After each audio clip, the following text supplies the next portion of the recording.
El viernes a las 6 de la tarde, el aire en la sala de mi propio hogar se sentía ajeno, denso como el polvo que se acumula en los rincones olvidados. Mi hijo Raúl, de 45 años, estaba de pie frente a mí, su rostro una máscara de impaciencia y desdén. Llevaba puesto el Rolex que le regalé para su graduación, un destello dorado en su muñeca que parecía burlarse de la penumbra del momento. En su mano sostenía un documento que agitó como si fuera un arma. Su esposa, Jessica, observaba desde el umbral de la cocina la silueta recortada por la luz, limándose las uñas con una indiferencia que era más cruel que cualquier grito. La escena estaba meticulosamente orquestada para quebrar mi espíritu, para reducir 40 años de mi vida a una simple molestia burocrática. El papel aterrizó sobre la mesa de centro de caoba con un sonido seco y definitivo. Se acabó, mamá. La casa está a mi nombre y necesito que te vayas. Tienes hasta el domingo, dijo Raúl, su voz desprovista de cualquier matiz de afecto, como si le hablara a una extraña. La notificación extrajudicial de desalojo, con su lenguaje legal y frío, me miraba desde la madera pulida. A su lado, para hacer la humillación completa, estaba el señor Cáceres, el síndico del edificio, un hombre bueno que ahora miraba al suelo, con los hombros encogidos por la vergüenza ajena. Su presencia transformaba un drama familiar en un espectáculo público, en un juicio sumario del que yo era la única acusada y condenada. Recogí el papel con una mano que no temblaba. Mis dedos, manchados de tinta por toda una vida de llevar cuentas, se deslizaron sobre el membrete del bufete de abogados. Entiendo, Raúl. No haré un escándalo, respondí, y el silencio que siguió a mis palabras fue más pesado que sus gritos. Mi calma lo desconcertó. Él esperaba lágrimas, súplicas, una escena dramática que validara su poder, pero yo no le iba a dar esa satisfacción. En ese instante, mi mente, entrenada durante décadas para encontrar orden en el caos de los números, comenzó a trabajar, a archivar cada detalle. La arrogancia en su postura, la sonrisa satisfecha de Jessica, la incomodidad del señor Cáceres. Eran datos, variables en una ecuación que yo resolvería. Al arrojar la notificación, el gesto brusco de Raúl empujó una vieja carpeta de cuero marrón que siempre había estado sobre esa mesa. La carpeta se deslizó unos centímetros, casi cayendo al suelo. Él la miró con desprecio, como si fuera un pedazo de basura más que debía ser purgado de su nueva vida. No sabía, no podía recordar, que dentro de esa carpeta ajada por el tiempo no había basura, sino la memoria de cada centavo invertido en esos 120 metros cuadrados. Contenía los cimientos de la casa que él reclamaba como suya, los recibos originales de la remodelación más costosa, las facturas pagadas con mi trabajo. Él veía un estorbo, yo veía mi arsenal. Se marcharon, dejándome con el eco de un ultimátum. Tenía 48 horas para borrar 40 años. Mientras empacaba 2 maletas, seleccionando la ropa por color como siempre lo he hecho, el orden me calmaba. No era una víctima huyendo. Era una estratega realizando una retirada táctica. Cada prenda doblada, cada objeto personal guardado, era una promesa silenciosa. Ellos habían encendido la luz de la crueldad, creyendo que me cegarían, pero no se dieron cuenta de lo que dejaban atrás, en esa carpeta de cuero y en mi memoria. Las herramientas exactas para apagar su mundo. Pensaron que habían ganado. No tenían idea de lo que acababan de despertar. La primera noche la pasé en un hotel impersonal en el centro, el tipo de lugar con arte genérico en las paredes y un minibar demasiado caro. El olor a desinfectante no podía ocultar la soledad. Desde la ventana las luces de la ciudad parecían frías y distantes. Fue allí, en esa habitación anónima, donde mi mente comenzó a desandar el camino, no con nostalgia, sino con la precisión de un auditor forense. Las imágenes de mis sacrificios no llegaban como olas de autocompasión, sino como pruebas en un expediente que se abría en mi cabeza. Cada recuerdo era un documento, cada promesa rota un anexo. La primera imagen era de 1982. Yo, con 30 años y el cabello oscuro recogido en un moño apretado, sentada a la mesa de la cocina de nuestro antiguo apartamento, alquilado a las 2 de la madrugada. Mi difunto esposo dormía, agotado, frente a mí, un montículo de billetes, el fruto de meses de turnos dobles como contadora en una fábrica textil. Contaba los $25,000 de la cuota inicial una y otra vez, el papel gastado bajo la yema de mis dedos, el olor a trabajo y a esperanza llenando el aire. Ese dinero no era solo papel, era tiempo robado a mi sueño, era la base de un futuro que ahora me negaban. Luego, el calendario de mi memoria saltó a 2001. Raúl, con 25 años y los ojos llenos de una ambición que yo confundí con visión, me pidió ayuda para su primera empresa. «Mamá, es una inversión en la familia», me dijo, con esa sonrisa que siempre me desarmaba. Le firmé un préstamo personal de $40,000, una suma que me obligó a hipotecar mis ahorros para la jubilación. Prometió pagármelo en 5 años. Nunca vi un centavo de vuelta. Cada vez que preguntaba, la respuesta era la misma, una palmadita en la espalda y un recordatorio de que todo era por nuestro bien. Esa deuda no solo era financiera, era una deuda moral que él había borrado de su contabilidad. La escena cambió a 2015, un café elegante al que Jessica me llevó después de que yo saldara una de sus imprudencias. Vendí las joyas de mi madre, piezas que habían pasado por 3 generaciones, para pagar una deuda de $8,500 en su tarjeta de crédito. «Para evitar problemas antes de que Raúl se entere», me susurró, como si me hiciera partícipe de un secreto, de una alianza. Su agradecimiento fue un almuerzo mediocre y la petición de que guardara silencio. Me sentí utilizada, pero me convencí de que lo hacía por mantener la paz, sin darme cuenta de que la paz que yo compraba era a costa de mi propio valor. Estos grandes sacrificios estaban cimentados sobre una base de microabusos diarios, pequeñas gotas de veneno administradas a lo largo de los años. Frases como: «Tú no entiendes de estos negocios, mamá. Déjamelo a mí».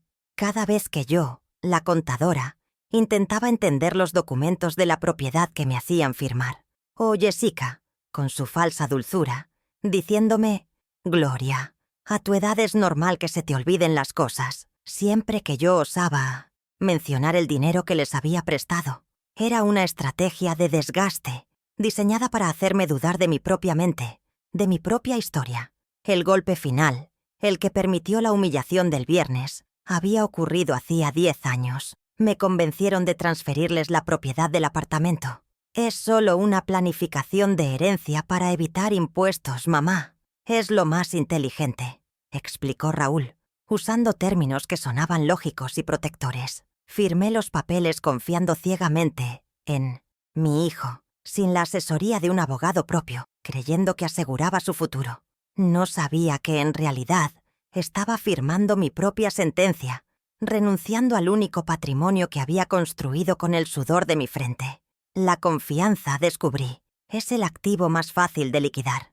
Allí, en esa habitación de hotel, la negación se evaporó. Esto no había sido un arrebato, una decisión impulsiva de Raúl. Había sido una campaña larga y metódica para despojarme de todo. Me habían quitado mi casa, mi dinero, mis recuerdos, y ahora intentaban quitarme mi cordura. Sentí una oleada de indignación fría, una claridad afilada y peligrosa. Ellos habían subestimado a la mujer que llevaba sus libros contables, a la que recordaba cada cifra y cada fecha. Pero ellos olvidaron un detalle fundamental sobre mi profesión, una verdad que ahora se convertiría en su pesadilla. Soy contadora, y los contadores, por naturaleza, nunca olvidamos. Guardamos cada recibo. El sábado por la mañana, la guerra se intensificó en un frente que no esperaba. Fui a la farmacia de la esquina a comprar mis pastillas para la presión. Al momento de pagar, la joven cajera pasó mi tarjeta de débito 2 veces. «Lo siento, señora. Es rechazada», dijo, con una mezcla de lástima y profesionalismo. Abrí mi cartera. Solo tenía $200 en efectivo. Raúl y Jessica habían vaciado la cuenta bancaria conjunta, el último vínculo financiero que nos unía. Me dejaron con lo mínimo, calculando que sin recursos, mi resistencia sería nula. Fue un acto de crueldad eficiente y silencioso. Con el pulso acelerado, no por la falta de mi medicina, sino por la rabia, Me senté en una banca del parque. No iba a desesperar. Saqué mi vieja agenda de contactos y llamé a Beatriz, mi colega de la fábrica textil durante más de 20 años. Le conté una versión resumida, sin adornos dramáticos. Beatriz, siempre pragmática, no me ofreció consuelo, sino una solución. Tengo a la persona perfecta. Se llama Sofía Reyes. Es joven, pero es una leona. No le gustan los abusadores. El nombre y el número se sintieron como la primera pieza de mi contraofensiva. La llamada a Sofía fue breve y directa. Su voz era calmada, pero transmitía una autoridad inconfundible. Señora Ponce, entiendo. ¿Puede venir a mi despacho el lunes a las 9 de la mañana? Traiga todo lo que tenga. Colgué el teléfono sintiendo un atisbo de esperanza. La cita era mi primer objetivo tangible. Mientras caminaba de regreso al hotel, mi celular vibró de nuevo. Era mi vecina del 7B, Mari Carmen. Su voz sonaba apurada, nerviosa. Gloria, no vas a creer esto. Tu apartamento ya está en venta en internet. Piden $550,000. Me envió el enlace. Ver las fotos de mi sala, de mi cocina, con un logo de «Se vende» superpuesto, fue como un puñetazo en el estómago. La prisa por venderlo todo lo confirmaba. No solo me querían fuera, querían borrar mi existencia de ese lugar lo más rápido posible. Esa misma tarde, recibió la llamada de mi hermana, Elena. Su tono era de una preocupación teñida de duda. Gloria, hablé con Jessica. Me dijo que estás confundida, que no recuerdas bien las cosas. ¿Está todo bien? La campaña de difamación de Jessica ya estaba en marcha. No solo me estaban dejando sin hogar y sin dinero, sino que estaban envenenando mi reputación, sembrando la idea de que estaba perdiendo la cabeza para justificar su crueldad. El asedio era total, atacando mi patrimonio, mis finanzas y mi nombre. El lunes a las 9 en punto, entré al despacho de Sofía Reyes. Era un espacio moderno, minimalista, con grandes ventanales que dejaban entrar la luz de la mañana. Todo allí irradiaba competencia y control. Sofía, una mujer de 35 años con una mirada directa y un apretón de manos firme, me invitó a sentarme. No hubo preámbulos innecesarios ni falsas condolencias. «¿Qué tenemos, Gloria?», preguntó, yendo directo al grano. Saqué la vieja carpeta de cuero marrón de mi bolso y la coloqué sobre la impecable superficie de su escritorio de cristal. «Empecemos por los cimientos», le dije, mi voz sonando más fuerte de lo que me sentía. Ella abrió la carpeta con cuidado, casi con reverencia. Dentro, los documentos estaban perfectamente ordenados por fecha. Sacó la escritura original de 1982, a mi nombre y al de mi difunto esposo. Luego comenzó a revisar los comprobantes de los 360 pagos de la hipoteca, uno por uno. Sus cejas se levantaron ligeramente al ver que cada pago, durante 30 años, había salido de mi cuenta personal. Pasaba las páginas con la agilidad de quien sabe exactamente qué buscar, subrayando fechas, montos y números de cuenta con un lápiz fino. El silencio en la habitación era absoluto, roto solo por el susurro del papel. Después de lo que pareció una eternidad, Sofía levantó la vista. Una pequeña sonrisa se dibujó en sus labios. «Gloria, esto es una mina de oro», dijo, su voz cargada de una nueva energía. «La transferencia que firmaste hace 10 años se puede impugnar por abuso de confianza y vicios del consentimiento, especialmente porque no tuviste asesoría legal independiente. Pero esto», señaló la pila de comprobantes, «esto es la prueba irrefutable de quién construyó realmente esta casa. Los cimientos, como bien dijiste, tienen tu nombre y tu dinero. Tenemos un caso muy sólido». Por primera vez en días, sentí que el suelo bajo mis pies dejaba de temblar. El plan comenzó a tomar forma en ese mismo instante. Sofía trazó una estrategia en una pizarra blanca, con líneas y flechas que conectaban pruebas con acciones legales. El primer paso era asegurar esta evidencia. El segundo, buscar más. Mientras me explicaba los términos legales, mi mente se aferró a una idea. La casa era la herida visible, el símbolo de la traición. Pero había otras deudas, otras promesas rotas que Raúl creía enterradas bajo el peso del tiempo y mi supuesto olvido. La fundación de la casa era mía, sin duda. Pero, ¿qué pasaba con la empresa que él había construido usando mi dinero? como primer ladrillo? El martes por la mañana, con las instrucciones precisas de Sofía, me dirigí a la sucursal principal del Banco Nacional. El edificio era una fortaleza de mármol y bronce, un lugar que siempre me había parecido imponente. Pero ese día caminaba con un propósito que me hacía sentir a la altura de sus columnas. Me dirigí al área de cajas de seguridad en el subsuelo. El aire era frío y el silencio, profundo, solo roto por el sonido de mis pasos y el mecanismo de las cerraduras. Entregué mi llave y mi identificación al empleado, quien me condujo a mi caja, la número 347. Llevaba más de 20 años pagando por ese pequeño espacio de metal. El empleado deslizó la caja metálica de la pared. El sonido del metal contra metal resonó en la bóveda. Dentro, junto a mi certificado de matrimonio y algunas joyas de poco valor que había logrado salvar, yacía un sobre amarillento y sellado. Lo tomé en mis manos. Era el contrato de préstamo privado que había hecho firmar a Raúl en 2001.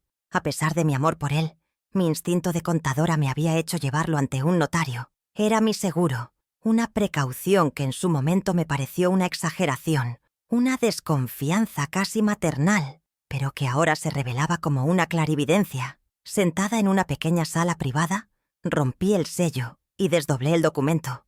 Mis ojos buscaron la cláusula que mi memoria recordaba perfectamente. Allí estaba, en una tipografía clara y concisa. En caso de impago total del préstamo de $40,000, en un plazo de 10 años, el 50% de las acciones de la empresa de Raúl, Ponce Innovaciones S.A., pasarían a ser de mi propiedad. Él había incumplido el plazo hacía exactamente 12 años. Legalmente yo era dueña de la mitad de su imperio, de ese éxito del que tanto se jactaba y que había financiado con mi sacrificio. Él no solo me debía dinero, me debía su empresa. Le entregué el contrato a Sofía esa misma tarde. Ella lo leyó 2 veces, su expresión pasando de la concentración profesional a una mal disimulada euforia. «Gloria, esto cambia las reglas del juego por completo», afirmó, golpeando suavemente el documento sobre su escritorio. «Ya no solo peleamos por un apartamento. Ahora estamos hablando de su principal fuente de ingresos y estatus. La estrategia se amplió. La recuperación de mi hogar seguía siendo el objetivo principal, pero ahora teníamos una palanca de presión inmensa, un arma que él no sabía que existía. El siguiente paso, me explicó Sofía, era conseguir una confesión de su propia boca. Así llegamos al jueves a las 5 de la tarde. Estaba de nuevo en el despacho de Sofía, un teléfono con la función de altavoz y grabación activada frente a mí. Sofía me había explicado cuidadosamente la legalidad de grabar una conversación en la que yo era partícipe. Mi corazón latía con un ritmo firme y controlado. Marqué el número de Raúl. Respondió al tercer tono, su voz teñida de fastidio. «¿Qué quieres, mamá?» «Estoy ocupado». Respiré hondo, manteniendo mi tono sereno, casi suplicante, como él esperaba que estuviera. «Hijo, solo quiero entender. ¿Qué pasará con todo el dinero que invertí en la casa?» Hubo una pausa, seguida de un suspiro exasperado que resonó en el altavoz, y entonces pronunció las palabras que sellarían su destino. «Ay, mamá, por favor. Sí, tú pagaste todo. ¿Y qué? El papel dice que es mía. Supéralo». Fue una confesión clara, arrogante y brutalmente honesta, entregada con el desprecio de quien se siente intocable. Agradecí con calma y colgué antes de que pudiera añadir algo más. El indicador de la onda de audio en la pantalla del teléfono se detuvo. Sofía y yo nos miramos en silencio. Ella simplemente asintió. «Lo tenemos», susurró. La propia voz de mi hijo se había convertido en el testigo más elocuente de su traición. Creía que ya teníamos todas las piezas, que nuestro arsenal estaba completo. Habíamos documentado el pasado con los recibos y el contrato, y habíamos capturado el presente con su propia confesión. Sin embargo, el destino, o quizás la conciencia culpable de un nieto, me tenía reservada una última prueba, una que expondría no solo la codicia, sino la fría premeditación de sus actos. Su propia voz sería su perdición, pero un regalo final, envuelto en tecnología y remordimiento, estaba a punto de llegar y convertir nuestro caso en algo absolutamente demoledor. El viernes a la 1 de la tarde, Mi celular vibró con un mensaje de un número que no reconocí de inmediato. «Abuela, soy Leo. ¿Podemos vernos? Es importante. Por favor, no le digas a papá». Mi nieto. A sus 16 años, Leo siempre había sido un chico tranquilo y observador. Un genio silencioso con las computadoras, atrapado entre el amor que me profesaba y la lealtad a sus padres. Algo en la urgencia de su mensaje me dijo que no podía ignorarlo. Acordamos vernos en un café tranquilo, a medio camino entre mi hotel y su escuela. Un territorio neutral para una conversación que prometía ser difícil. Llegó con la capucha de su sudadera puesta, los ojos fijos en el suelo. Se sentó frente a mí y, sin decir palabra, deslizó una pequeña memoria USB sobre la mesa. «Los oí discutir la otra noche», comenzó, su voz apenas un murmullo. «Mamá estaba enojada porque la venta del apartamento tardaba. Empecé a sentirme mal por todo esto, abuela. Así que usé un programa para recuperar archivos borrados de la computadora familiar. Encontré esto». Sus ojos finalmente se encontraron con los míos, llenos de una mezcla de culpa y determinación. No tuve que preguntar qué había hecho. Lo había hecho por mí. De vuelta en el despacho de Sofía, la atmósfera era de una tensión expectante. Conectamos la memoria USB a su computadora portátil. Apareció una sola carpeta, etiquetada simplemente como «Pruebas». Dentro, docenas de archivos de correo electrónico.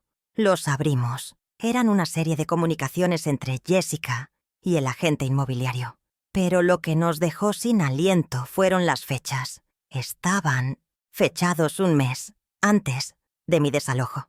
En ellos, Jessica discutía con entusiasmo los planes para usar $100,000 del pago inicial de la venta en un viaje de lujo a Europa para celebrar su aniversario. «Necesitamos que la vieja se vaya ya», escribió en uno de ellos. La crueldad del plan quedó expuesta en toda su magnitud.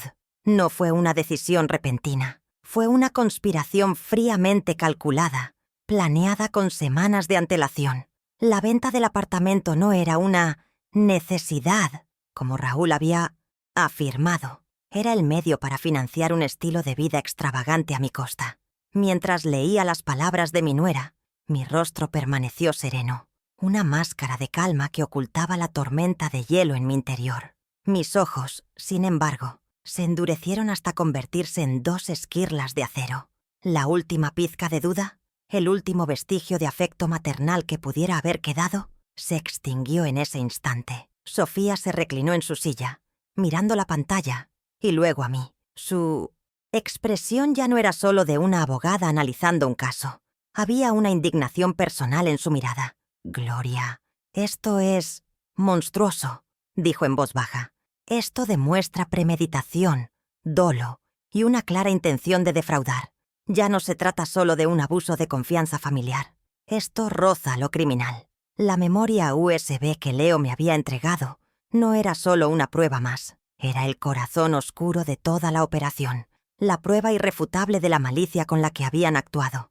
La trampa que ellos habían tendido para mí, ahora se cerraría sobre ellos. Teníamos la verdad de nuestro lado, una verdad documentada, grabada y ahora, impresa en blanco y negro. La estrategia legal estaba completa, cada pieza en su lugar, cada documento autenticado. Sofía me explicó que con esta nueva evidencia podíamos actuar de inmediato, sin esperar a que ellos hicieran el siguiente movimiento. El plan ya no era solo defensivo, para recuperar lo que era mío. Ahora era una ofensiva total. La trampa estaba perfectamente montada, cada detalle cuidadosamente preparado. Todo lo que necesitábamos ahora era el escenario perfecto para hacerla saltar. Y ellos, en su infinita arrogancia, estaban a punto de proporcionárnoslo. El viernes a las 6 de la tarde, el aire en la sala de mi propio hogar se sentía ajeno, denso como el polvo que se acumula en los rincones olvidados. Mi hijo Raúl, de 45 años, estaba de pie frente a mí, su rostro una máscara de impaciencia y desdén. Llevaba puesto el Rolex que le regalé para su graduación, un destello dorado en su muñeca que parecía burlarse de la penumbra del momento. En su mano sostenía un documento que agitó como si fuera un arma. Su esposa, Jessica, observaba desde el umbral de la cocina, la silueta recortada por la luz. limándose las uñas con una indiferencia que era más cruel que cualquier grito. La escena estaba meticulosamente orquestada para quebrar mi espíritu, para reducir 40 años de mi vida a una simple molestia burocrática. El papel aterrizó sobre la mesa de centro de caoba con un sonido seco y definitivo. Se acabó, mamá. La casa está a mi nombre y necesito que te vayas. Tienes hasta el domingo, dijo Raúl, su voz desprovista de cualquier matiz de afecto, como si le hablara a una extraña.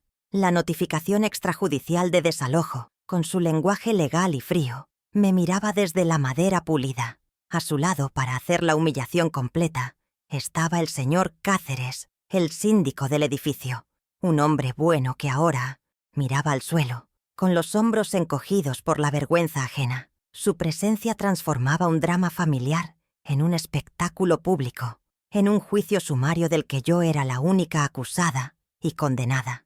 Recogí el papel con una mano que no temblaba.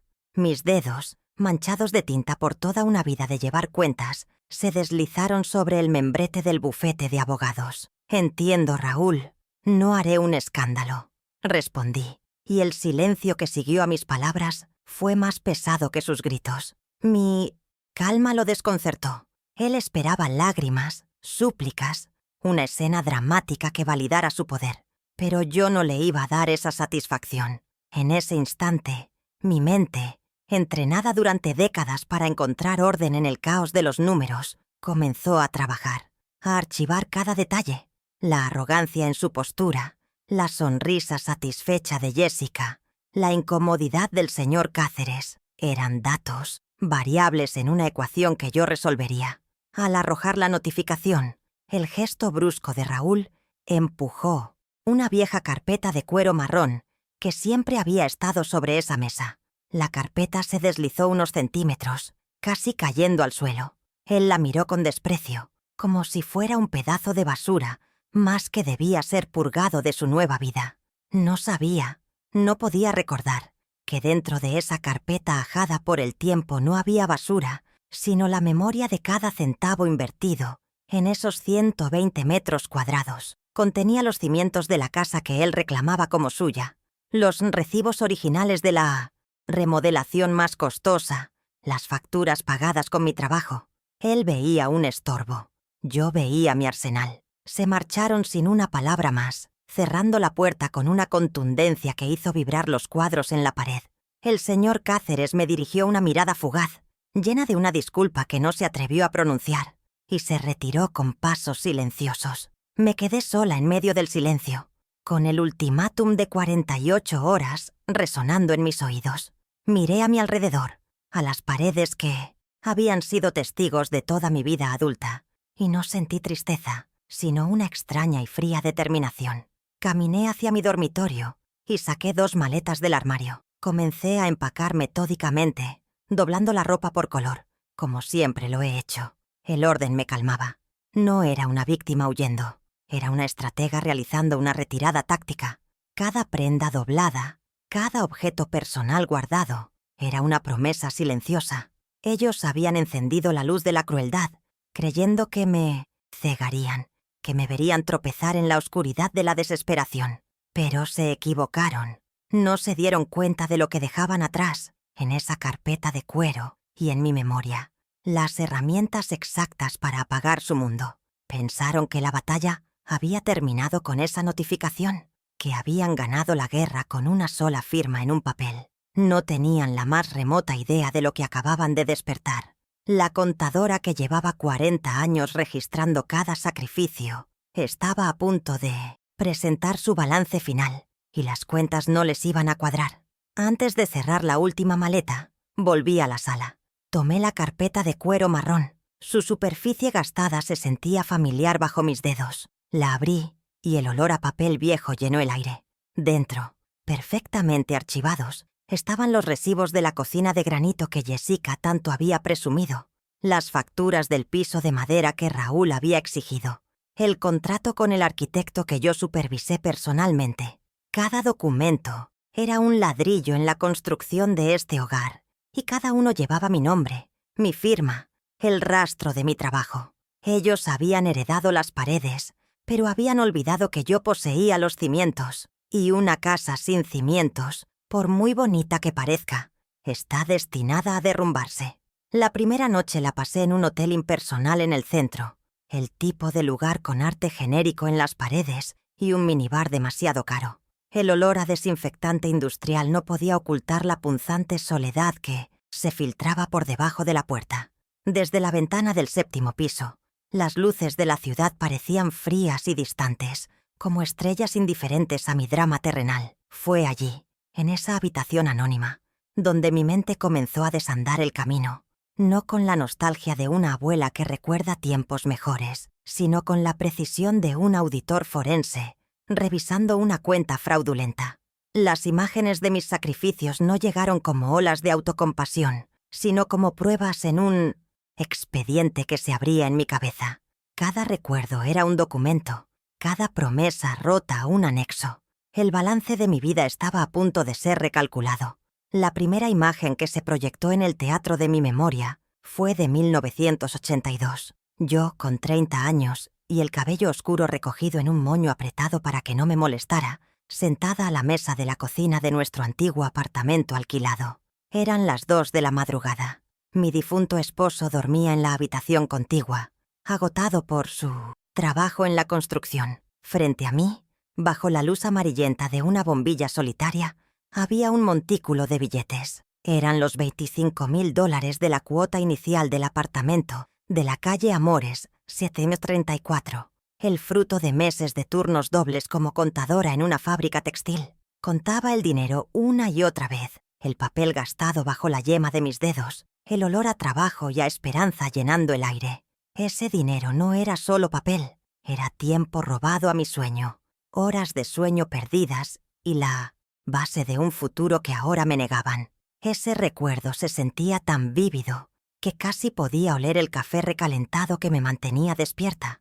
Cada billete de $100 representaba 8 horas de mi vida, de revisar libros contables hasta que los números bailaban frente a mis ojos. Y ahora, 40 años después, el hijo por el cual había hecho ese sacrificio inicial, el niño que dormía plácidamente en su cuna, mientras yo aseguraba su techo, había arrojado un papel sobre la mesa de caoba que yo misma había elegido y pagado, con la misma displicencia con la que uno desecha un volante publicitario. Había profanado el altar de ese sacrificio. La ironía era tan cruel y afilada como un trozo de vidrio roto. Él no recordaba el origen de su comodidad, porque nunca le había costado nada. Para él, la casa simplemente existía, como el aire que respiraba. Luego, el calendario de mi memoria saltó a 2001. Raúl, con 25 años y los ojos llenos de una ambición, que yo, en mi ceguera maternal, confundí con visión. Me pidió ayuda para su primera empresa. Me citó en un café. Me mostró planos y proyecciones financieras que parecían impresionantes. «Mamá, es una inversión en la familia», me dijo, con esa sonrisa que siempre había sido mi debilidad, la misma que usaba de niño para conseguir un dulce extra.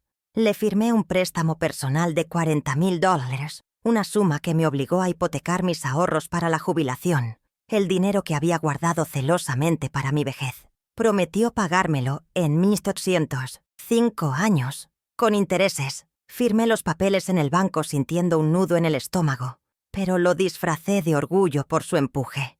Nunca vi un centavo de vuelta de esos $40.000. Los 5 años pasaron en un abrir y cerrar de ojos. Cuando le pregunté por primera vez, con timidez, durante una cena de domingo, me dio una palmadita en la espalda. «Tranquila, mamá. El negocio apenas despega. Todo es por nuestro bien. ¿Recuerdas?». La excusa se convirtió en su mantra. Cada vez que intentaba abordar el tema, la respuesta era una variación de la misma evasiva, a menudo acompañada de un recordatorio de que yo no entendía el mundo de los negocios de hoy. Poco a poco, dejé de preguntar, no porque lo hubiera olvidado, sino porque el dolor de su indiferencia era mayor que la pérdida del dinero. Esa deuda no solo era financiera, era una deuda moral que él había borrado de su contabilidad personal con una facilidad pasmosa. La escena en mi mente cambió a 2015. Un café elegante, al que Jessica insistió en llevarme después de que yo saldara una de sus muchas imprudencias. Había vendido las joyas de mi madre, piezas de oro y pequeñas esmeraldas que habían pasado por 3 generaciones, para pagar una deuda de $8,500 en una de sus tarjetas de crédito. Recuerdo el peso de la pequeña caja de terciopelo en mis manos antes de entregarla al joyero, sintiendo que traicionaba a mi propia madre. Lo hice para evitar problemas antes de que Raúl se entere. Me susurró Jessica por teléfono, con una urgencia que me hizo sentir cómplice. El alivio en su rostro cuando le entregué el comprobante del pago fue efímero, rápidamente reemplazado por su habitual aire de superioridad. El agradecimiento de mi nuera fue un almuerzo mediocre en ese café de moda, donde habló sin parar sobre sus planes de redecorar el baño de visitas. A mitad de su monólogo sobre tipos de mármol, me tomó la mano sobre la mesa y dijo, con una dulzura completamente artificial: «Gloria, de verdad te lo agradezco. Pero es mejor que esto quede entre nosotras. Ya sabes cómo se pone Raúl con el dinero». En ese momento, no me sentí como una salvadora, sino como una empleada a la que se le paga con una comida y se le exige discreción. Me convencí de que lo hacía por mantener la paz familiar, sin darme cuenta de que la paz que yo compraba a un precio tan alto era a costa de mi propio valor, de mi propia historia. Estos grandes sacrificios, estas hemorragias financieras y emocionales, estaban cimentados sobre una base de microabusos diarios, pequeñas gotas de veneno administradas a lo largo de los años, con una constancia metódica. Eran frases como: «Tú no entiendes de estos negocios, mamá.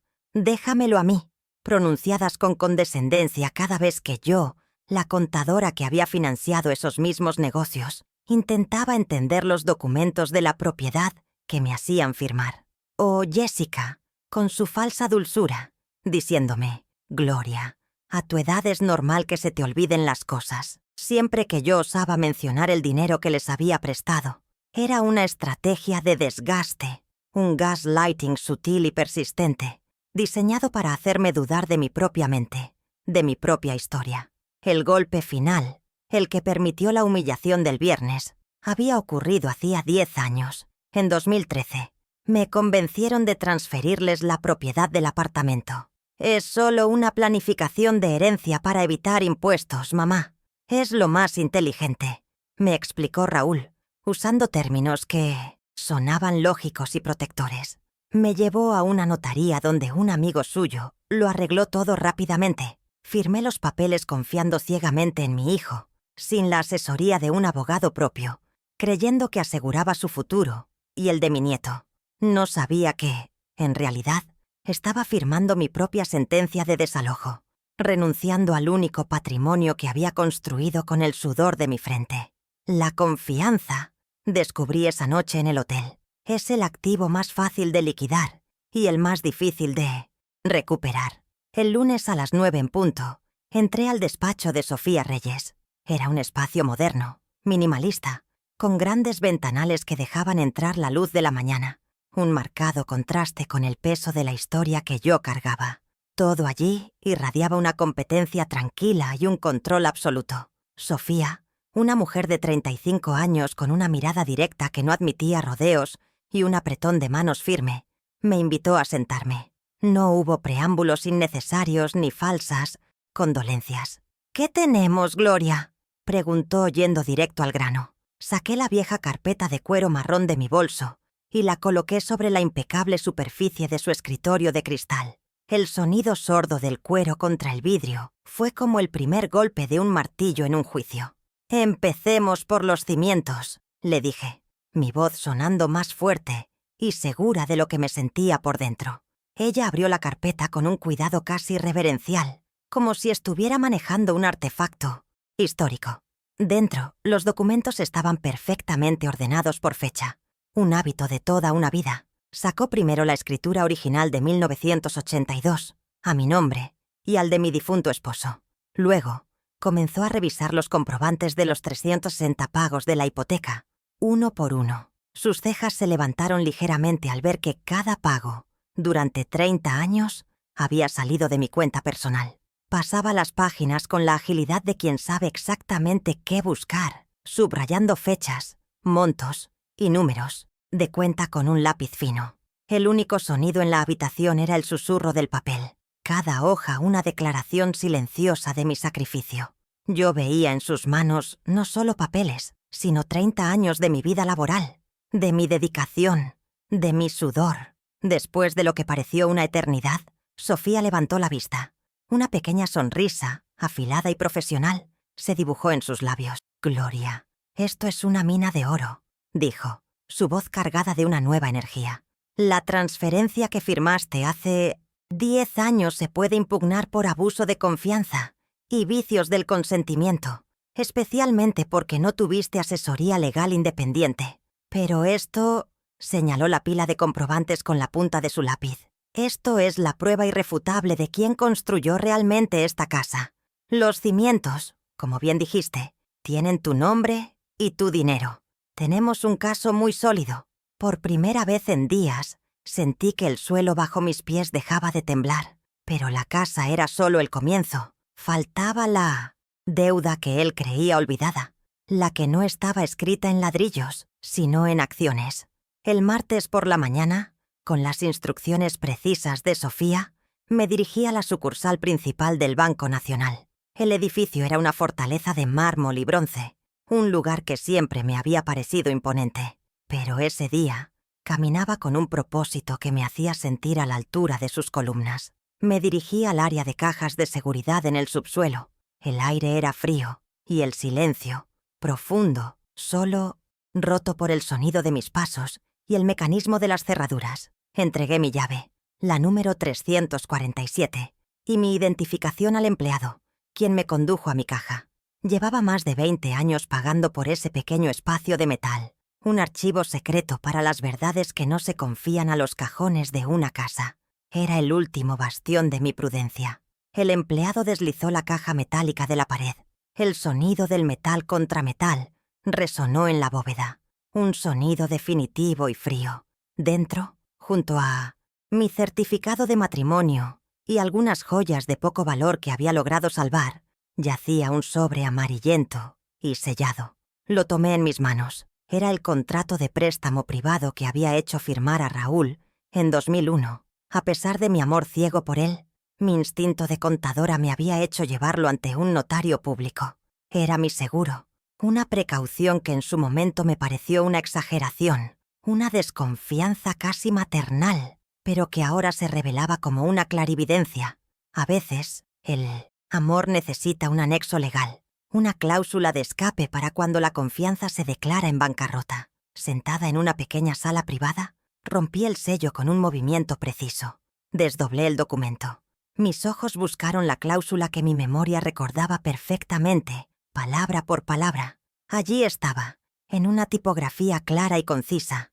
En caso de impago total del préstamo de $40,000 en un plazo de 10 años, el 50% de las acciones de la empresa de Raúl, Ponce Innovaciones S.A., pasarían a ser de mi propiedad. Él había incumplido el plazo hacía exactamente 12 años. Legalmente, yo era dueña de la mitad de su imperio, de ese éxito del que tanto se jactaba y que había financiado con mi sacrificio. Hay deudas que generan intereses que no puedes imaginar. Él no solo me debía dinero, me debía su empresa, su estatus, su Rolex en la muñeca. Así llegamos al jueves a las 5 de la tarde. Estaba de nuevo en el despacho de Sofía, un teléfono con la función de altavoz y grabación activada frente a mí. Mi abogada me había explicado cuidadosamente la legalidad de grabar una conversación en la que yo era partícipe, un tecnicismo que convertía una simple llamada en un testimonio jurado. Mi corazón latía con un ritmo firme y controlado. No había nervios, solo la fría precisión de un cirujano a punto de hacer una incisión. Marqué el número de Raúl. Respondió al tercer tono, su voz teñida de ese fastidio que ya me resultaba familiar. «¿Qué quieres, mamá?» «Estoy ocupado». Respiré hondo, manteniendo mi tono sereno, casi suplicante, como él esperaba que estuviera. «Hijo, solo quiero entender, ¿qué pasará con todo el dinero que invertí en la casa?» Hubo una pausa, seguida de un suspiro exasperado que resonó en el altavoz, llenando la oficina de su arrogancia. Y entonces Pronunció las palabras que sellarían su destino, la confesión que ningún abogado podría refutar. «Ay, mamá, por favor. Sí, tú pagaste todo. ¿Y qué? El papel dice que es mía. Supéralo». Fue una admisión clara, brutalmente honesta, entregada con el desprecio de quien se siente intocable. Agradecí con una calma que lo dejó perplejo y colgué antes de que pudiera añadir algo más. El indicador de la onda de audio en la pantalla del teléfono se detuvo, congelando su voz en el tiempo digital. Sofía y yo nos miramos en silencio. Ella simplemente asintió. «Lo tenemos», susurró. Su propia voz se había convertido en mi mejor testigo. Creía que ya teníamos todas las piezas, que nuestro arsenal estaba completo. Habíamos documentado el pasado con los recibos y el contrato, y habíamos capturado el presente con su propia confesión. Sin embargo, el destino, o quizás la conciencia culpable de un nieto, me tenía reservada una última prueba, una que expondría no solo la codicia, sino la fría premeditación de sus actos. Su propia voz sería su perdición, pero un regalo final, envuelto en tecnología y remordimiento, estaba a punto de llegar y convertir nuestro caso en algo absolutamente demoledor. Un caso que ya no se trataba de dinero, sino de malicia. Y la malicia deja un rastro digital imborrable. La trampa estaba casi lista. Solo faltaba el cebo final. El viernes a la 1 de la tarde, mi celular vibró con un mensaje de un número que no reconocí de inmediato. «Abuela, soy Leo. ¿Podemos vernos? Es importante. Por favor, no le digas a papá». Mi nieto. A sus 16 años, Leo siempre había sido un chico tranquilo y observador. Un genio silencioso con las computadoras, atrapado entre el amor que me profesaba y la lealtad a sus padres. Algo en la urgencia de su mensaje me dijo que no podía ignorarlo. Acordamos vernos en un café tranquilo, a medio camino entre mi hotel y su escuela.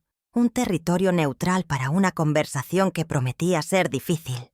Llegó con la capucha de su sudadera puesta, los ojos fijos en el suelo, como si cargara el peso de la traición de sus padres. Se sentó frente a mí y, sin decir palabra, deslizó una pequeña memoria USB sobre la mesa. El plástico negro contrastaba con la madera clara. «Los oí discutir la otra noche», comenzó, su voz apenas un murmullo. «Mamá estaba enojada porque la venta del apartamento tardaba. Empecé a sentirme mal por todo esto, abuela. Así que usé un programa para recuperar archivos borrados de la computadora familiar. Encontré esto». Sus ojos finalmente se encontraron con los míos, llenos de una mezcla de culpa y determinación. No tuve que preguntar qué había hecho. Lo había hecho por mí. Acepté la memoria USB sintiendo su calor en mi mano. El calor de una lealtad inesperada que me conmovió hasta los huesos. La verdad, a veces, llega de la mano de la generación más joven. De vuelta en el despacho de Sofía, la atmósfera era de una tensión expectante. Conectamos la memoria USB a su computadora portátil. Apareció una sola carpeta, etiquetada simplemente como «Pruebas». Dentro, docenas de archivos de correo electrónico. Eran una serie de comunicaciones entre Jessica y el agente inmobiliario. Pero lo que nos dejó sin aliento fueron las fechas. Estaban fechados un mes antes de mi desalojo. En ellos, Jessica discutía los planes para usar $100,000 del pago inicial de la venta en un viaje de lujo a Europa. «Necesitamos que la vieja se vaya ya para cerrar el trato», escribió en uno de ellos. La prisa por celebrar a veces revela la trampa. Mi rostro permaneció sereno, pero mis ojos se endurecieron hasta convertirse en 2 esquirlas de acero. La última pizca de duda se extinguió. El lunes a las 9 de la mañana, el plan silencioso comenzó a ejecutarse. El despacho de Sofía Reyes era un santuario de orden y luz, un contraste absoluto con el caos emocional que habían intentado imponerme. Coloqué la carpeta de cuero marrón sobre su escritorio de cristal, y el sonido sordo resonó como el primer golpe de un mazo. Sofía no perdió el tiempo en formalidades. Abrió la carpeta y sus ojos, agudos y entrenados, recorrieron cada documento. Vi cómo sus cejas se arqueaban ligeramente al examinar los 360 comprobantes de pago de la hipoteca, cada uno emitido desde mi cuenta personal. No era solo una abogada revisando papeles, era una experta confirmando la solidez de una fortaleza que yo había construido sin darme cuenta. Gloria, dijo finalmente, levantando la vista. Esto no es solo un caso. Esto es una lección de contabilidad que su hijo está a punto de aprender. Su validación fue como un bálsamo de hielo sobre una quemadura. Durante años me habían hecho sentir invisible, anticuada, como si mi experiencia con los números fuera una reliquia de otro tiempo. Pero en esa sala, bajo la mirada de Sofía, mis archivos meticulosos, mi memoria para las fechas y los montos, se transformaron de una peculiaridad de anciana en un arsenal legal. La transferencia que firmó se puede atacar por múltiples frentes, explicó, su voz precisa y cortante. Abuso de confianza, vicios del consentimiento, pero la prueba material de que usted financió el 100% de este activo es irrefutable. No solo vamos a recuperar su casa, Gloria. Vamos a reescribir la historia de quién es el verdadero pilar de esta familia. La palabra pilar resonó en mí. Habían intentado derrumbarme, sin saber que yo era los cimientos. El primer paso de nuestro plan era asegurar la evidencia. El segundo, buscar más. Sofía me miró fijamente. ¿Hay algo más, Gloria? ¿Algún otro sacrificio que Raúl haya olvidado convenientemente? Mi mente voló instantáneamente a 2001, al préstamo de $40,000 para su primera empresa. Mencioné la existencia de un contrato notariado, guardado en una caja de seguridad en el Banco Nacional. Una chispa de emoción cruzó el rostro de Sofía. «Vaya por él mañana mismo», me instruyó. «No le diga a nadie a dónde va ni qué busca. A partir de ahora, cada movimiento que hagamos será en las sombras, mientras ellos siguen celebrando bajo la luz de su arrogancia». Salí de su oficina sintiendo que el peso en mis hombros se había aligerado, reemplazado por la carga de un propósito claro y afilado. La estratega en mí, dormida durante décadas, había despertado. El martes a las 11 de la mañana, el aire en la bóveda del Banco Nacional era frío y olía a metal y a tiempo encapsulado. Entregué mi llave, la número 347, y el empleado, un hombre joven que podría haber sido mi nieto, deslizó la caja metálica de la pared con un sonido que pareció romper un silencio de 20 años. Dentro, bajo mi certificado de matrimonio y unas pocas joyas sin valor sentimental, estaba el sobre amarillento. Mis dedos, que habían temblado de rabia días atrás, ahora estaban firmes. Sentada en la pequeña sala de consulta, rompí el sello notarial. El papel crujió al desdoblarse, liberando el recuerdo de una promesa rota. Allí estaba, la cláusula que mi memoria había guardado intacta. El impago en 10 años me convertía en dueña del 50% de Ponce Innovaciones S.A. Al entregarle el contrato a Sofía esa misma tarde, su reacción fue de una euforia contenida y profesional. Lo leyó 2 veces, sus labios apretándose en una línea delgada de satisfacción. «Gloria, esto cambia las reglas del juego por completo», afirmó, golpeando suavemente el documento sobre su escritorio. «Ya no solo peleamos por un apartamento de $550,000. Ahora estamos hablando de su principal fuente de ingresos y estatus. Él cree que la despojó de un techo, pero, en realidad, le entregó las llaves de su reino. La estrategia se amplió de inmediato. La recuperación de mi hogar seguía siendo el objetivo emocional, pero ahora teníamos una palanca de presión inmensa, un arma nuclear que él no sabía que existía. El siguiente paso, me explicó Sofía, era conseguir que él mismo cargara la pistola. El jueves a las 5 de la tarde, el despacho de Sofía se había transformado en un estudio de grabación improvisado. El teléfono, con la función de altavoz y grabación activada, estaba en el centro de la mesa de cristal, un testigo silencioso y digital. Sofía me había instruido con precisión. «Mantenga la calma. Use el tono de una madre herida, no el de una demandante. Deje que su arrogancia haga el resto». Mi corazón no latía con nerviosismo, sino con la cadencia fría de un metrónomo. Marqué su número. La voz de Raúl, teñida de fastidio, respondió. «¿Qué quieres, mamá?» «Estoy ocupado». Respiré hondo, canalizando décadas de paciencia forzada.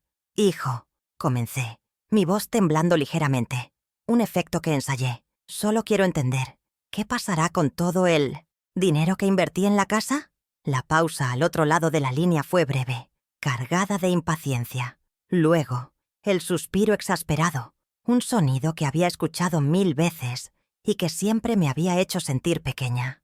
Y entonces, él pronunció la sentencia que se convertiría en su propia condena. «Ay, mamá, por favor. Sí, tú pagaste todo. ¿Y qué?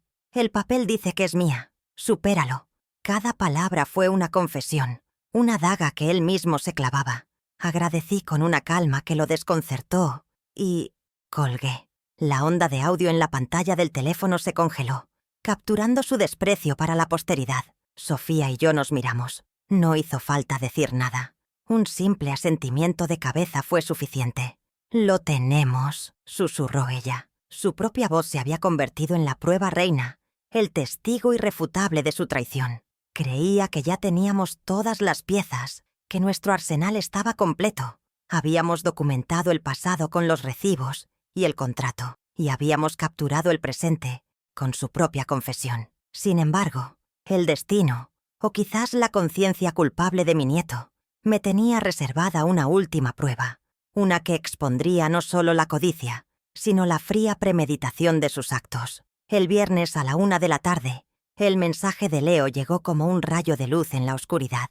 Nos encontramos en un café neutral, un espacio anónimo para una transacción que cambiaría todo.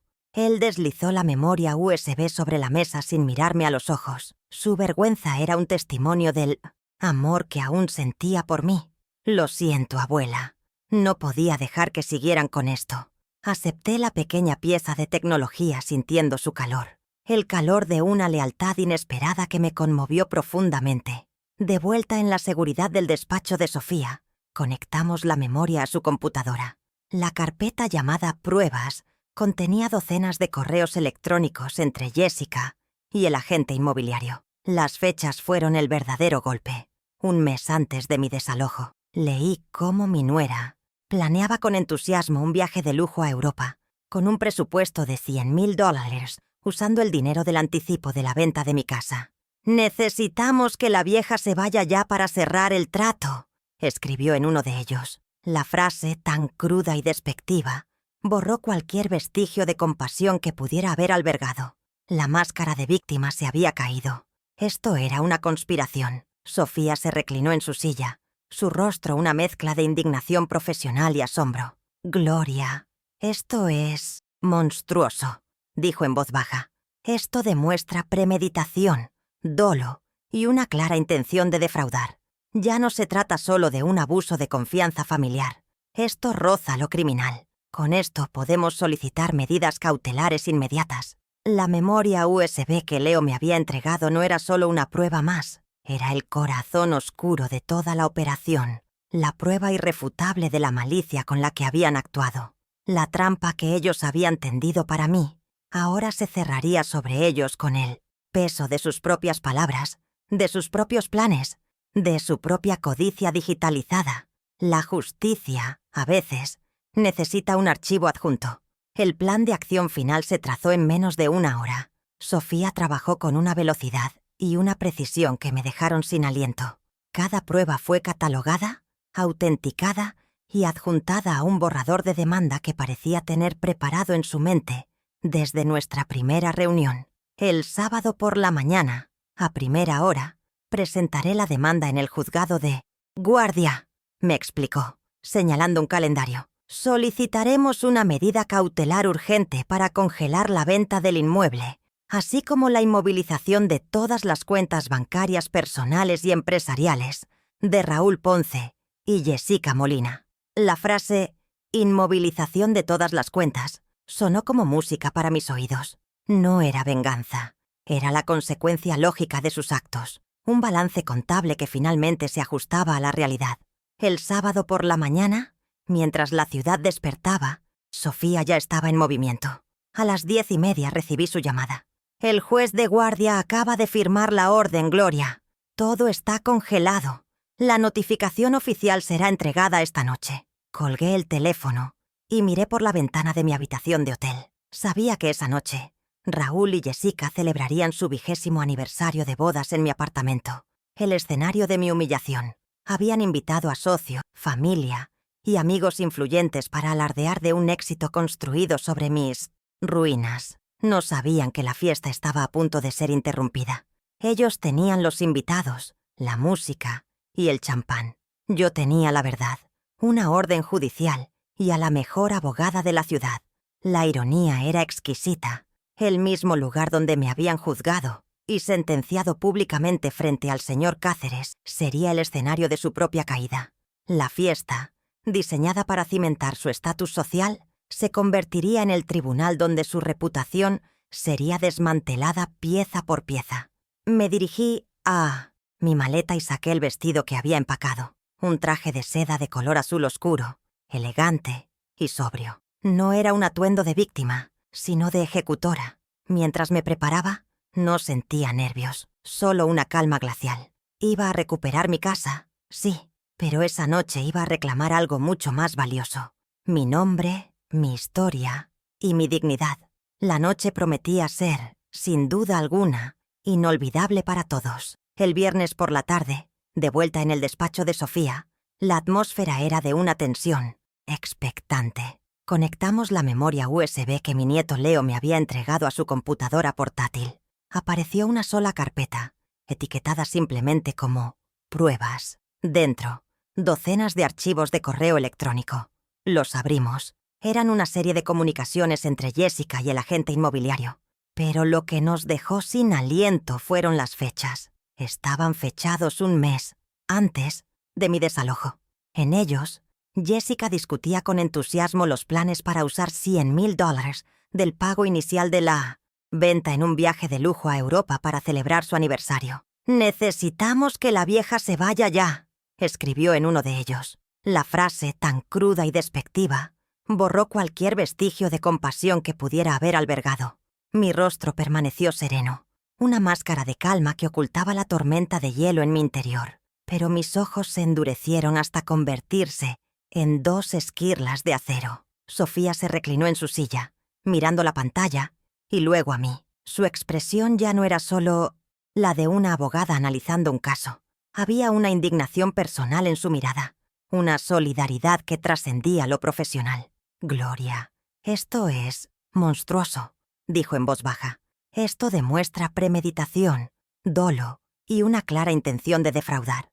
Ya no se trata solo de un abuso de confianza familiar. Esto roza lo criminal». La memoria USB que Leo me había entregado no era solo una prueba más, era el corazón oscuro de toda la operación, la prueba irrefutable de la malicia con la que habían actuado. La trampa que ellos habían tendido para mí ahora se cerraría sobre ellos con el peso de sus propias palabras, de su propia codicia digitalizada. La justicia, a veces, necesita un archivo adjunto para ser completa y demoledora. El plan de acción final se trazó en menos de una hora. Sofía trabajó con una velocidad y una precisión que me dejaron sin aliento.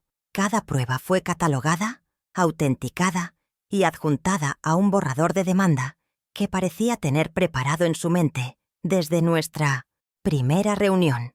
«El sábado por la mañana, a primera hora, presentaré la demanda en el juzgado de guardia», me explicó, señalando un calendario. «Solicitaremos una medida cautelar urgente para congelar la venta del inmueble, así como la inmovilización de todas las cuentas bancarias personales y empresariales de Raúl Ponce y Jessica Molina». La frase «inmovilización de todas las cuentas» sonó como música para mis oídos. No era venganza, era la consecuencia lógica de sus actos, un balance contable que finalmente se ajustaba a la realidad.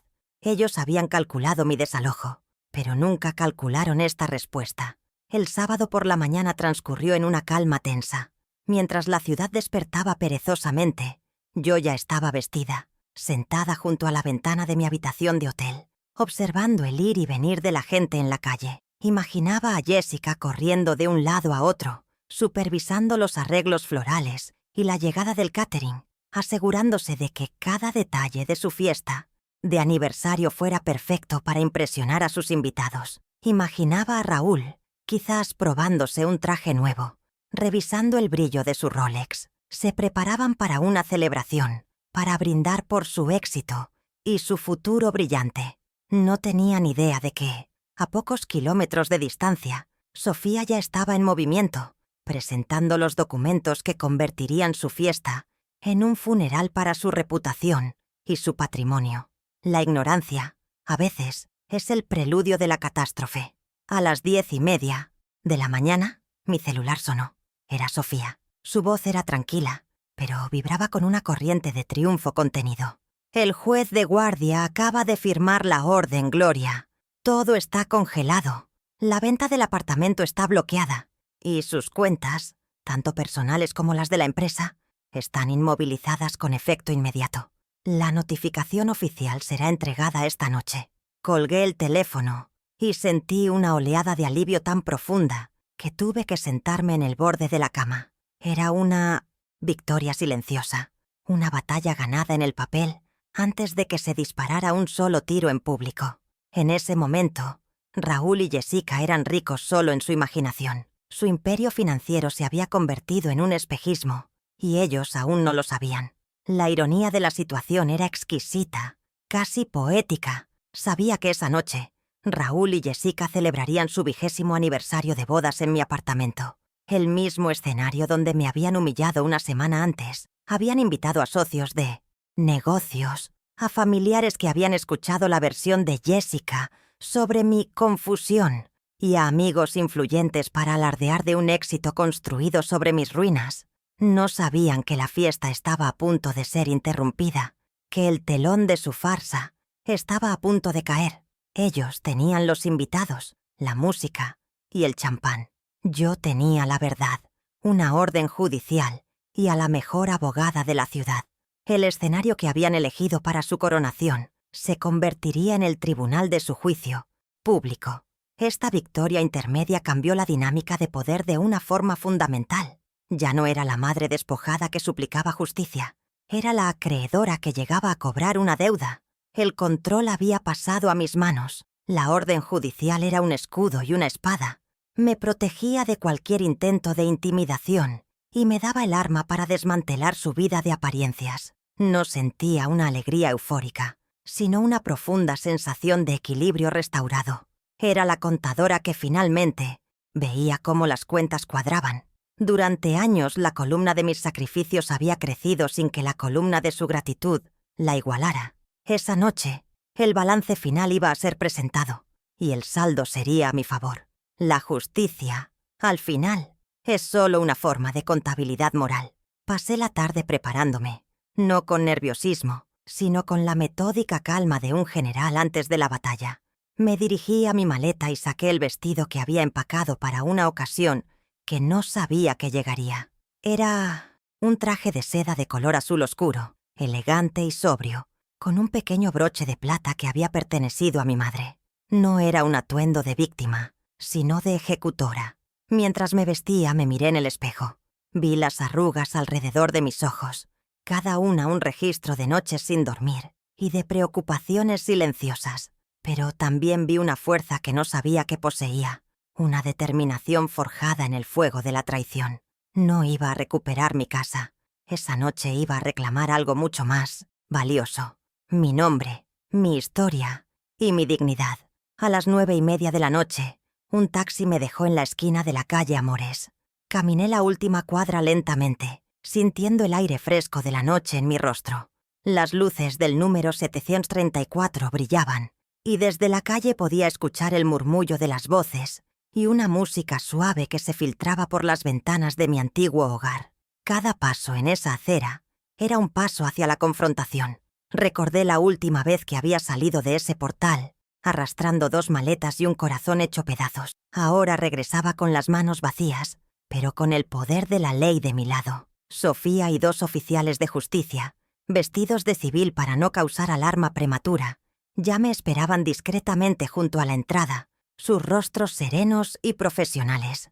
El momento había llegado. Nos reunimos en el vestíbulo del edificio. El señor Cáceres, el síndico, estaba en la portería, y al vernos, su rostro palideció, pero un gesto rápido de Sofía lo tranquilizó. Asentí levemente hacia él, una señal de que la vergüenza que sintió esa tarde pronto sería vengada. Nos dirigimos al ascensor en silencio. Cada piso que subíamos era un latido de mi corazón. Al llegar al 7º piso, El sonido de la fiesta era claro. Risas, el tintineo de copas, la voz de Raúl, probablemente en medio de un discurso. Se estaban celebrando a sí mismos. Sofía me miró y asintió. «Cuando usted esté lista, Gloria». Respiré hondo. Ellos tenían el champán y los aplausos. Yo tenía la verdad. La fiesta estaba a punto de empezar de verdad. La puerta de mi apartamento se abrió y el sonido de la fiesta se derramó por el pasillo como un vino caro y derrochado. Por un instante, me quedé en el umbral, una figura vestida de azul oscuro, enmarcada por la luz. Dentro, el aire estaba cargado con el perfume de las flores, el aroma de la comida del catering y la presunción. Unas 50 personas, la élite social y financiera de mi hijo, llenaban la sala, sus risas y conversaciones creando un murmullo denso. En el centro de todo, Raúl, con una copa de champán en la mano, estaba en medio de un discurso. Su voz, amplificada por la acústica de la habitación que yo misma había diseñado, resonaba con una falsa humildad. La música se detuvo. Las cabezas se giraron. El silencio cayó como una guillotina. Raúl me vio. Su rostro pasó del asombro a la furia en menos de un segundo. La copa de champán tembló en su mano. Jessica, a su lado, con un vestido rojo que gritaba «opulencia», palideció bajo su maquillaje impecable. Él dejó la copa sobre una mesa y caminó hacia mí con pasos rápidos y agresivos. Su cuerpo era una barrera que intentaba ocultar mi presencia a sus invitados. «¿Qué diablos haces aquí? ¡Largo de mi casa!», siseó. Su voz un veneno contenido para que solo yo la escuchara.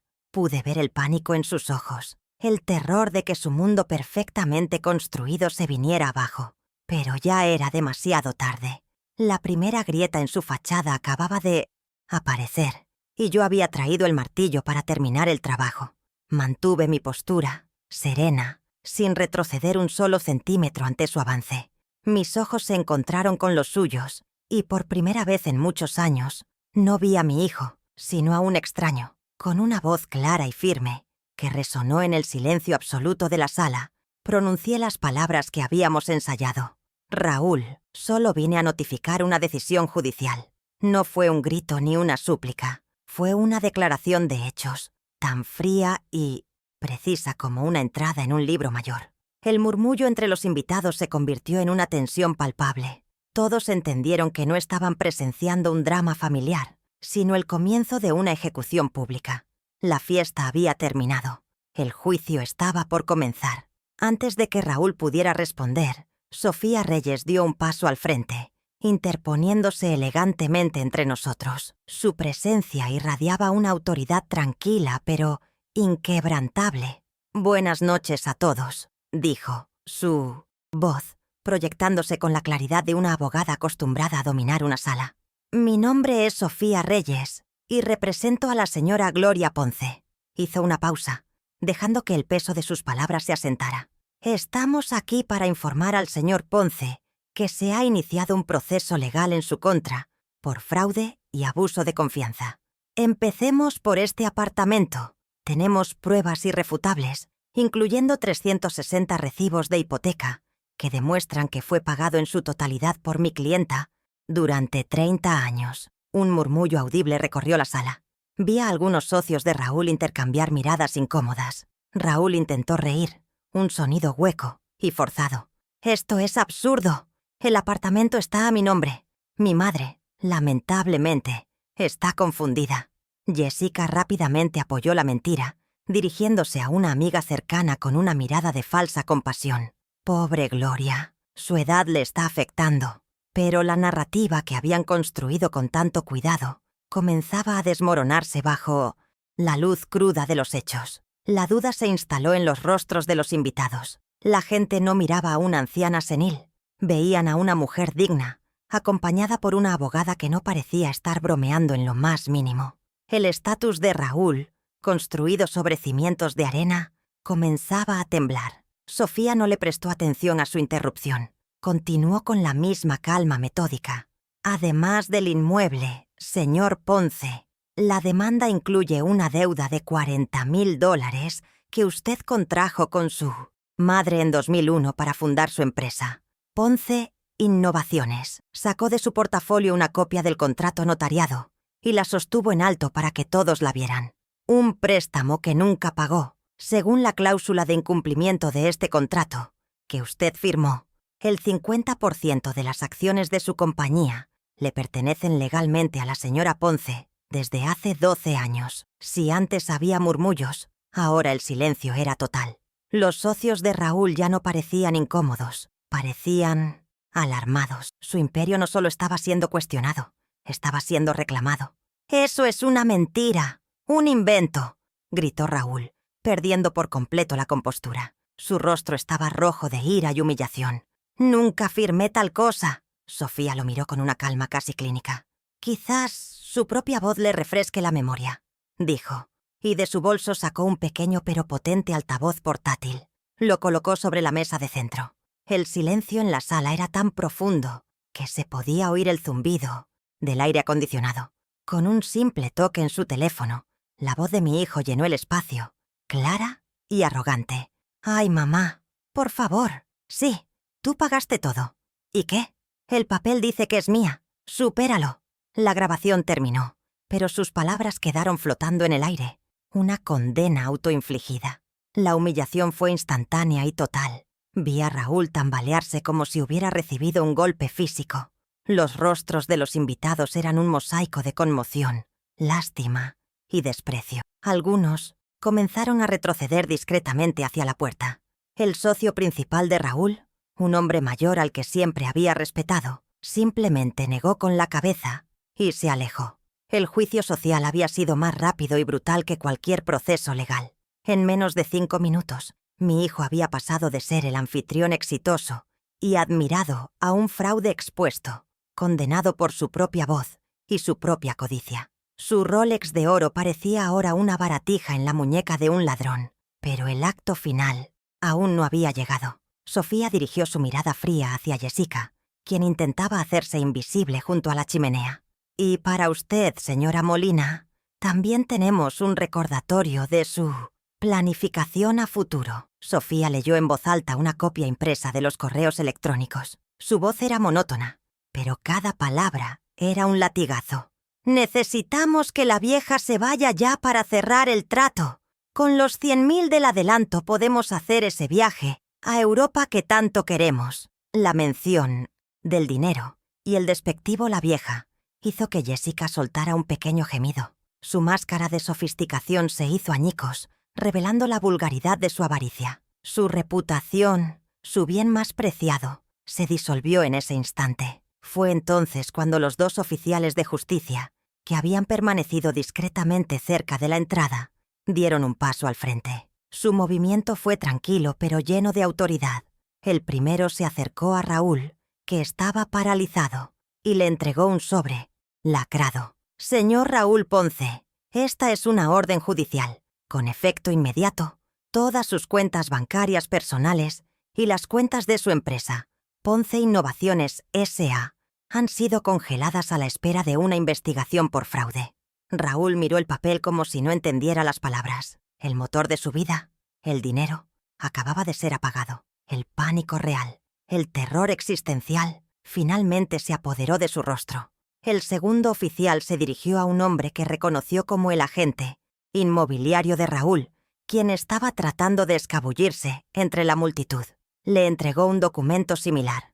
«Y esta es una notificación de que la venta de esta propiedad ha sido bloqueada por orden judicial. Cualquier intento de continuar con la transacción será considerado desacato». El agente tomó el papel con dedos temblorosos. La comisión de $550.000, el sueño de una venta rápida y lucrativa, se había convertido en una pesadilla legal. El castillo de naipes que habían construido se había derrumbado por completo, y cada carta llevaba mi nombre escrito en ella. Con el escenario completamente despejado, di un paso al frente. Era mi turno. En mi mano sostenía una copia de la escritura original de 1982, el papel amarillento, un testimonio de mi historia.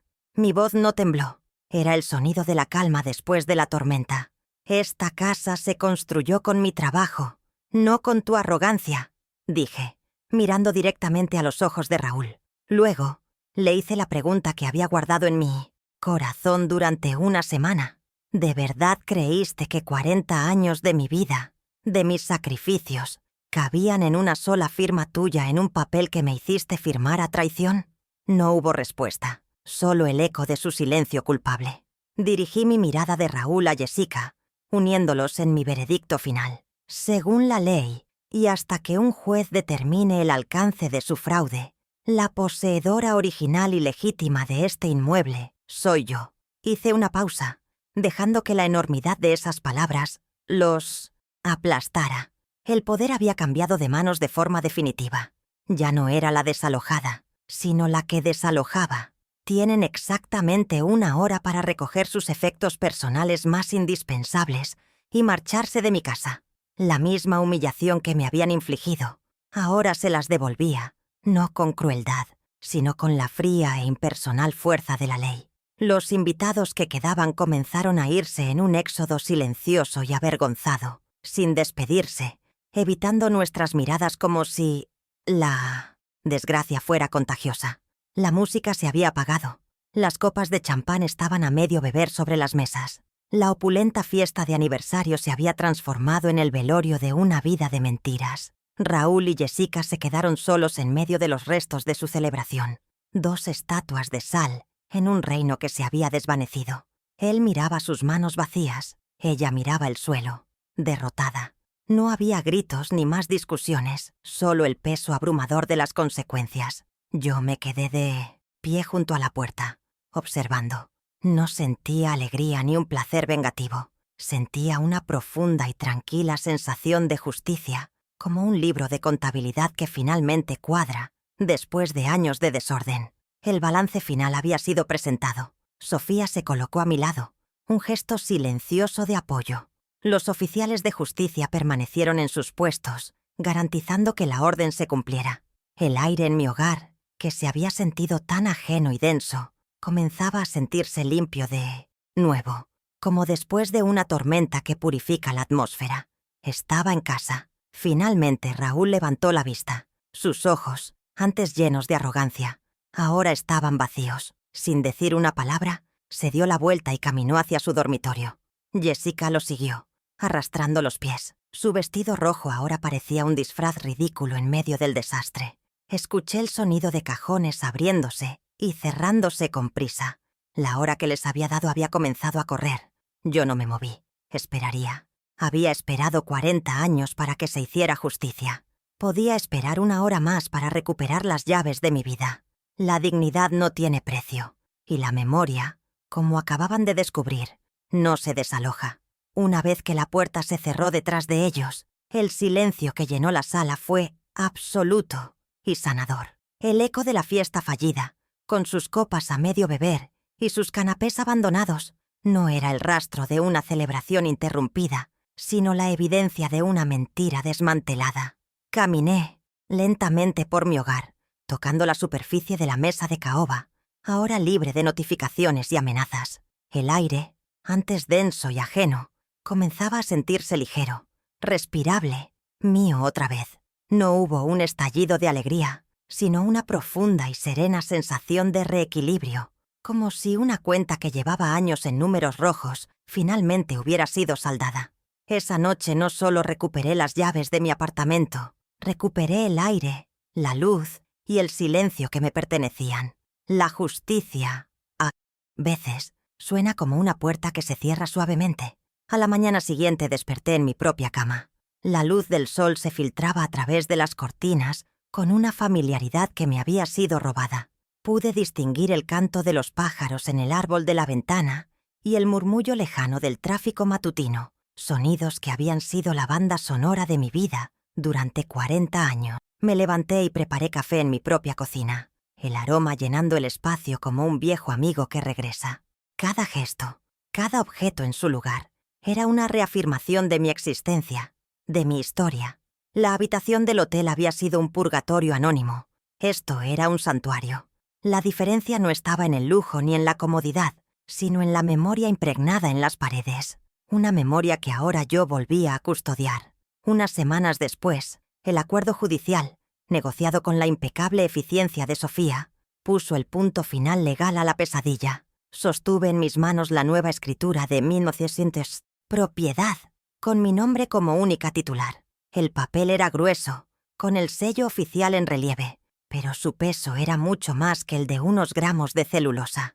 Era el peso de la verdad ratificada, la validación de cada recibo que guardé, de cada sacrificio que hice.